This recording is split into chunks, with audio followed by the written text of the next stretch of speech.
Okay, so the video for that we showed in class for the class lecture only had a proportion in it. So I'm going to make a video that has both a means test using the Z and a means test using the T tables. Okay, so we're going to look here at exercise number 5. It says from generation to generation, the mean age of smokers first start to smoke varies. However, the standard deviation remains constant at about 2.1 years. So they've given us a population standard deviation. The survey of 40 smokers from this generation was done, and the mean starting age to see if the mean starting age is at least 19. And the sample was 18.1 with a standard deviation of 1.2. Do the data support the claim at a 5% level? So we have a mean. While they gave us a sample standard deviation, they actually also gave us a population standard deviation. So because they gave us the population standard deviation, we can do a z-test.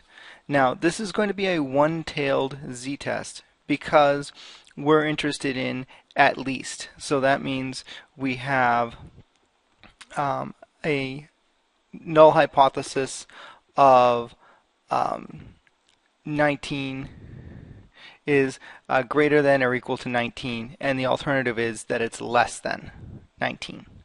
So that is something that we're going to be interested in. Okay, so that's our mu there. So we're going to do this, we go to statistics, we go over to tests, and the first one is the z-test. So we just hit enter. Now, because we have statistics and not a list of data, we can just use that. We go down, our mu is 19.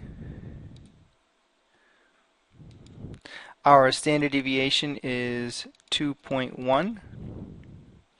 Our sample mean was 18.1. We have 40 people, so that's our n. And now, what is our alternative? Notice we have our mu is not equal to, mu is less than, mu is greater than. So we're interested in, is it less than? That is our alternative. We only put in the alternative value. Then all we have to do is come down here to calculate, and this gives us information here. We have our mu of less than 19. We've been given our z-score. We've been given our p-value. Now this is the number we're interested in. We take this p-value and we compare it to here, our 0.5 level of significance. This comes from the confidence level interval, the idea. This is alpha. Now if this had been if this is a one-tail test, we leave it alone. If this has been a two-tail test, we can either divide alpha by 2 or we can multiply p by 2. It gives us the same thing. If p is less than alpha, we reject the null hypothesis.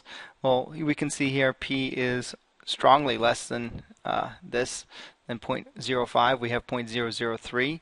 So therefore, we're going to reject the null hypothesis and say that there is significant evidence to the claim that the rejecting the null hypothesis, and that in fact the age is probably less than 19 as opposed to at least 19.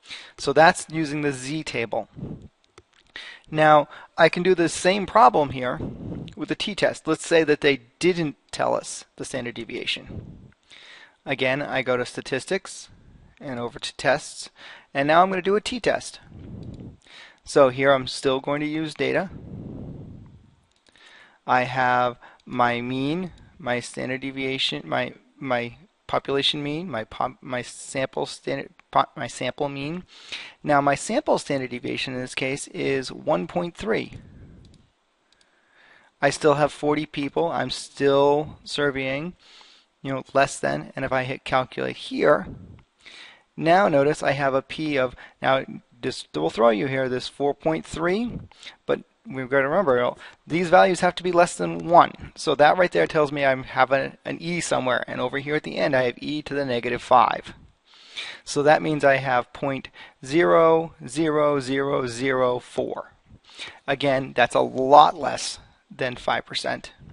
So I'm going to reject the null hypothesis that it is at least 19, and so that there is significant evidence to show that the age probably is really less than 19 that people start smoking from in this generation.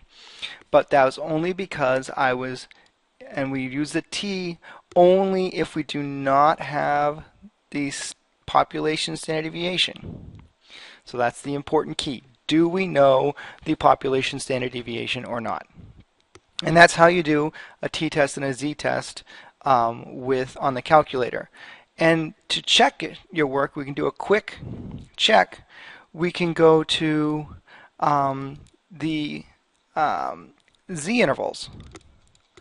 If I go to the z interval here, I have again my statistics, I have my standard deviation, I have my mean, I have my number, and this is at 95%. If I calculate this, notice this value does not include the number 19. So 19 is not inside that range, and that's how we can check our tests. We can do the same thing for the t-test. The value will not be in the range. The population mean will not be in the range. So if I go to the t-test, the t-interval, and hit enter, and I go down, notice 19 is not in this range. So therefore, it's not included.